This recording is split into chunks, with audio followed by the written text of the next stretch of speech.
Bonjour à tous, nous sommes Rafale, club étudiant de l'ETS et aujourd'hui donc on vous présente ce bateau. C'est nous qui le concevons et le fabriquons. C'est un MOC, c'est un type de bateau qui vole, donc c'est-à-dire qu'il est sur foil. Ça veut dire qu'il navigue sur ce type d'aile, un peu comme le même système qu'un avion, c'est-à-dire que il vole au-dessus de l'eau. Chaque année on participe à une compétition qui s'appelle la Sumo Challenge. Donc c'est une compétition qui se passe en Italie, sur le lac de Garde. Et l'intérêt de cette compétition, c'est de faire un bateau éco-responsable, c'est-à-dire que c'est un bateau qui n'est pas fait en fibre de carbone ou on minimise plutôt la fibre de carbone. Pour vous donner un ordre d'idée, c'est une fibre qu'on utilise un peu comme ça, donc comme de la fibre de lin. C'est de la fibre végétale, c'est de la fibre donc qui est entièrement recyclable. Pour le bateau, donc comment il fonctionne? C'est un seul skipper qui le navigue, qui l'utilise. Donc il est principalement sur les extrémités du bateau, donc qui est à contrepoids. Le système, dans un premier temps, nous avons le palper qui est à l'avant, c'est-à-dire que c'est un mécanisme qui vient se rebondir sur l'eau, qui vient au niveau du centre du bateau, qui est relié donc au foil qui est positionné dans le bateau et qui vient bouger ce flap, un peu comme sur un avion. Nous avons ensuite au niveau de la voile, le mât, la voile et la baume, elle n'est pas affichée ici, mais c'est des pièces qu'on achète, c'est pas des pièces qu'on fabrique et elles sont faites en carbone. C'est des pièces qui sont quand même structurellement, qui ont besoin d'être solides. Le skipper est ici à contrepoids pour tenir le bateau bien droit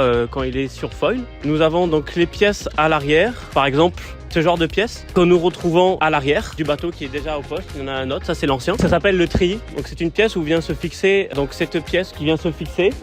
Il y a une barre qui est positionnée à cet endroit-là pour que le skipper puisse diriger le bateau. Je peux vous montrer vite fait donc comment est fait notre coque. Elle est faite grâce à un moule. C'est un type de moule qui est fait par impression 3D. C'est plusieurs couches de ce matériau-là qui est recyclable. C'est comme ça que nous avons pu faire cette coque. Et nous allons réutiliser ce type de matériau. Donc on va le recycler et le réutiliser pour refaire un nouveau moule pour notre nouvelle coque. Nous avons ensuite dernièrement ce genre de petites pièces qui est aussi recyclable, qui est du même matériau que ceux du moule, qui sont utilisés par exemple pour les échelles, ces pièces-là, qui sont faites entièrement en fibre de lin. Et donc c'est ça. Donc il y a beaucoup de pièces qu'on essaye de mettre en avant, qui doivent être recyclables. Et c'est un peu ce qu'on veut sensibiliser chez Rafale ETS. Pour l'année prochaine, on va donc prévoir un nouveau bateau, mais cette fois-ci sur 2 ans, refaire un bateau à neuf complètement, tout refaire une nouvelle voile, mât, etc. pour repartir en force pour l'année 2026.